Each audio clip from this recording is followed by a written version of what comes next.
Hello, and welcome back to Voyage of a Time Wonder. Today, I'm going to be sharing my May TBR.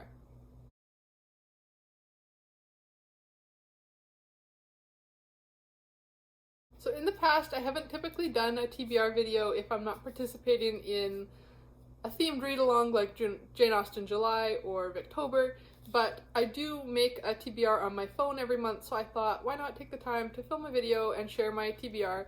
I have some of the books here in physical format, and then a lot more that I'll be reading as ebooks or audiobooks from the library.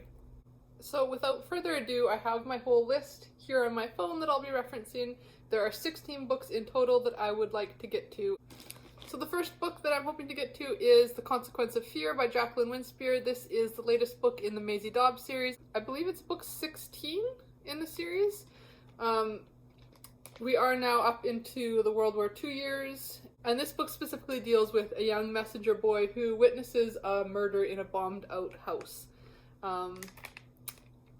So this is actually going to be the first time I've read a Maisie Dobbs novel. I've always listened to them on audiobook, but there's a super long wait period at my library for the audiobook, and they had the physical copy available. So I will be reading it in the physical copy, and I'm really excited to be caught up on the series because I'm hoping to do a series recap and book review once I finish reading this one. Then I've got two pieces of African literature that I'm hoping to get to. I have Nervous Conditions by Tsitsi Dangarembga. This is an African literature classic that comes out of Zimbabwe and is apparently a buildings romance, so a coming-of-age story about a young woman in Zimbabwe in the 80s. I have heard so many good things about this, and it was required reading in one of the African literature courses at my university that I didn't have a chance to take, so I think it's going to be an excellent read. I also have She Would Be King by Wayetu, which I've talked about a few times already on this channel. This is set in Liberia and is dealing with a really unique time period in Liberian history when there was a mingling of the local communities as well as former enslaved people who were returning from America to set up communities in Africa. So I think it's going to be really interesting. As I've said before, I absolutely love the cover, and apparently it has some magical realism elements as well, which I am excited to discover. Then from my reading through my family tree Victorian England TBR, I'm hoping to get to The Jarrow Lass. I discussed that in my quarterly TBR, so I won't go into details here, but this is a book set in the Newcastle area and follows a girl who grew up in a poor farming family as she falls in love with the estate owner's son. The next book I'm hoping to get to is Loving versus Virginia, and I'm reading this on ebook. And this is a book about Loving versus Virginia, which was the court case that decriminalized interracial relationships in the United States in 1967. And this book is apparently told from the point of view of both the husband and the wife in the case, and it is written in verse, so the whole book has chapters that are poems. The story of the Lovings is a very moving story, and I think reading their story set in verse will be a very profound and beautiful experience. So I'm looking forward to breaking up some of my other reading with this poetry collection. Then for the Victorian book club that Kate Howe runs, that I'm participating in, we are reading The Romance of a Shot by Amy Levy, which was published in 1888 and follows the story of three sisters who decide to start their own photography business after their father passes away, and they have to decide how they are going to provide for themselves. Apparently this book has some interesting early feminist perspectives, as well as examining what life was like for young women in urban centers during the Victorian era, so I think it'll fit well into my other readings for my Victorian England family tree TBR. Then the next book I'm hoping to get to is The Signature of All Things by Elizabeth Gilbert, and I have heard so many wonderful things about this book, and I feel like it's the perfect read for the end of spring because it is focused on a young woman whose father is a botanist, and she develops a love for plants as well and ends up studying mosses. And apparently this is a book that takes place in both the 18th and 19th centuries, and we follow both her father's story as a botanical explorer who was making money in the quinine trade, which was a plant that was used as a drug against malaria, And then we follow into her story as she develops this intense love for moss, and that study takes her into the emerging studies around evolution at the time. Every cover I have seen of this book has just such beautiful plant imagery on it that I feel like it's going to have excellent nature writing, as well as a wonderful historical story to get lost in. Next, I have two books that I'm almost ashamed to admit are even on my TBR, because I have had these books on my TBR since November last year.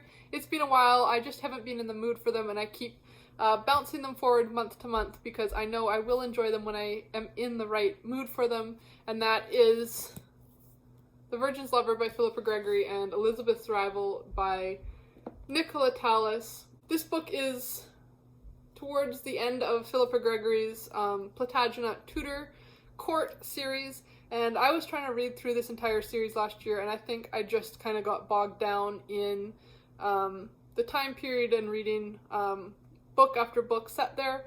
So I'm hoping enough time has elapsed now for me to come back into the last few books in the series with a refreshed spirit. And this book is dealing specifically with Queen Elizabeth's relationship with Robin Dudley, as well as the story of Robin Dudley's first wife.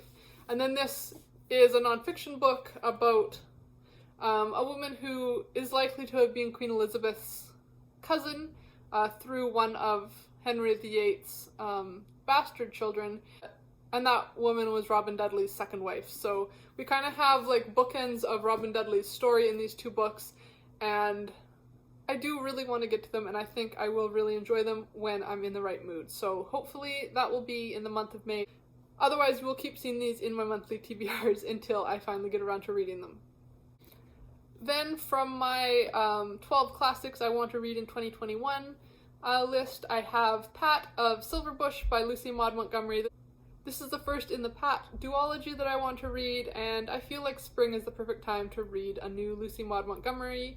In this book, we're following Pat as a child and teenager, and it says Patricia Gardner loved Silverbush more than anything else in the world. She was born and raised in the beautiful old-fashioned house on Prince Edward Island, where things always seemed the same and good things never changed. But things do change at Silverbush, from her first day at school to the arrival of her new baby sister, from her aunt's joyous wedding to her own first romance. Through it all, Pat shares her experiences with her beloved friends and discovers the one thing that will never truly change, the beauty and peace she will always find at Silverbush, the house that remembers her whole life. So this cover just looked very springy and May to me, and I'm looking forward to reading another new to me Lucy Maud Montgomery novel. And of course, for the hashtag A Year in Mitford that I am co-hosting with Kate Howe, Angie from Literary Labours, and Rainey from Rainy Day Reads, we will have book 5 in the Mitford series, and that is a new song, and I'll probably be listening to this on audiobook as I have really been enjoying reading this series so far in audiobook. If you're curious to know my thoughts on this series so far, you can check out the various monthly wrap-up videos on Kate Howe's channel, and we will be doing a live stream at the end of May for book 5. Then over the last couple of days, I have stumbled across a May read-along that I'm hoping to participate in, and that is Maybe Midrash, which has been hosted by Jason from Old Blues Chapter and Verse, Rick McDonald, Steve Donahue, and Felicia from Little Prairie Library. And this is a read-along that is focused on reading books centering around religion in the month of May. And I do read a lot of religious nonfiction anyway, so I thought this would be a great read-along to participate in and add a few extra books onto my TBR. And so the only two prompts in this read-along are to read a work of nonfiction that examines religion and to read a work of fiction that focuses on religion. For my fiction picks, I have Ben-Hur, A Tale of the Christ by Lew Wallace, and this is a classic from the 1800s that examines the life of a Jewish prince who I believe is charged with conspiring to overthrow the Roman Empire, and ends up being forced to work as a chariot racer at the same time of Jesus' earthly ministry. I have wanted to read this book ever since I was little because of that one scene in the Anne of Avonlea movie where she is so focused on reading this book that she gets into trouble in class because she's ignoring her schoolwork to see what happens at the end of Ben-Hur. So ever since then, I have thought, if this is a book that Anne likes, it's worth checking out myself. I have always been intimidated because it is a bit of a lengthier classic, but I think it is an important work of fiction for me to have read. And this is actually one of the original illustrated editions, so there are a few spots throughout. Let me see if I can find one where they have different illustrations that kind of go along with the story. So apparently this was one of the best-selling books of the 1800s and is considered a Christian classic. It's one that I want to be able to say that I've read. So I'm very interested to see how Jewish people are going to be portrayed in this book, as some of the books that I've read from the Victorian period do sadly have quite a lot of anti-Semitism. So I'm very curious about that portrayal in Ben-Hur, as well as just how someone from the 1880s was portraying Jesus as a historical figure in this novel. Then bouncing back into the Old Testament, I have The Red Tent by Anita Diamant, and this is a book that was published in the late 90s, and I do kind of remember when it came out, there being some controversy about how this book portrayed various biblical characters, but obviously I was too young at the time to read it, so I am very curious to get to it now and see what all the hype was about. This book is a retelling focused on Dinah, who was a daughter of Jacob and a sister to Joseph, and it is telling her story. This book says, "It is told in Dinah's voice. This novel reveals the traditions and turmoil of ancient womanhood, the world of the Red Tent. It begins with the story of her mothers, Leah, Rachel, Zilpah, and Bilhah, the 4 wives of Jacob. They love Dinah and give her gifts that are to sustain her through her hardworking youth, a call to midwifery, and a new home in a foreign land. Dinah's story reaches out from a remarkable period of early history and creates an intimate, immediate connection. Deeply affecting, The Red Tent combines rich storytelling with a valuable achievement in modern fiction, a new view of biblical women's society." So I've heard that this book does take kind of a feminist perspective on the Old Testament, which I think will be very insightful. I've had a lot of hit and miss with biblical fiction in the past. A lot of it I find too saccharine. I tried to read a couple last year that were really just big misses for me. And so I'm hoping that The Red Tent will be a more impactful read for me. Then for my nonfiction picks, I have The Vatican Prophecies by John Thavis. And this is a nonfiction book written by a news reporter who has been covering the Vatican for decades. And it is examining the process that the Vatican uses to investigate modern-day miracles, reports of apparitions, relics, etc., which is a fascinating topic to me. And I've heard that this is a very balanced book. I've seen positive reviews from both Catholics and non-Catholics that he presents the process that the Vatican uses to assess whether or not these are going to be church-approved miracles, and how to balance the skepticism of the modern day with an ancient belief in the possibility of miracles. Then this year I've also been reading through A Call to Deeper Love, the family correspondence of St. Therese of the Child Jesus, which is a collection of letters primarily written by Zélie Martin, with a few as well by her husband, Louis Martin. And they were a French family in the late 1800s. Their daughter, St. Therese, is one of the most famous 20th century saints, and both parents, Zélie and Louis, were also canonized in the early 2000s. And they are special because they are the first married couple to have been canonized together as saints in the Catholic Church. And this letter collection has just been absolutely fascinating and eye-opening so far. I'm about 20% of the way through, and it's not one that I'm expecting to finish in the month of May. I'm kind of reading it over the whole year, just reading a letter or two every now and then. They are absolutely fascinating in providing insight into this family's very normal life. One thing that is so sweet about this couple is that Zélie ran a lace-making business, and her business became so successful that Louis, who was a watchmaker, actually quit his job to support his wife's business endeavors. I think that's kind of a unique situation in the late 1800s to have had a husband quit his job to support his wife's business rather than vice versa.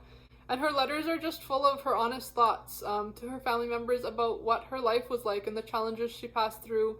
They had a lot of very sad circumstances with children dying quite young, as was common in the time period, and you really get to know her heart through these letters. So that has been a very enriching and rewarding read to dip in and out of, and I will be continuing to do that throughout the month of May. And then lastly, I have Celtic Spirituality, An Introduction to the Wisdom of the Celts by Philip Freeman. This is exciting because it's my first ever NetGalley e-arc, and it is coming out for publication in June.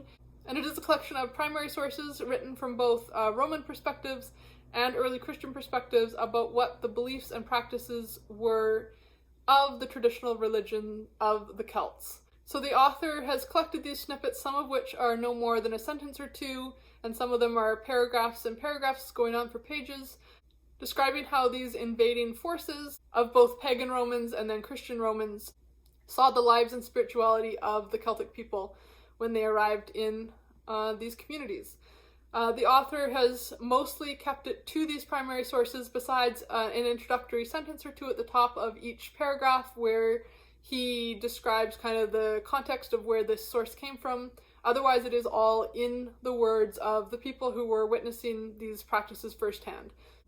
So if you have an interest in Celtic paganism or how Celtic spirituality influenced Christianity in the British Isles, I think you'd really enjoy this book.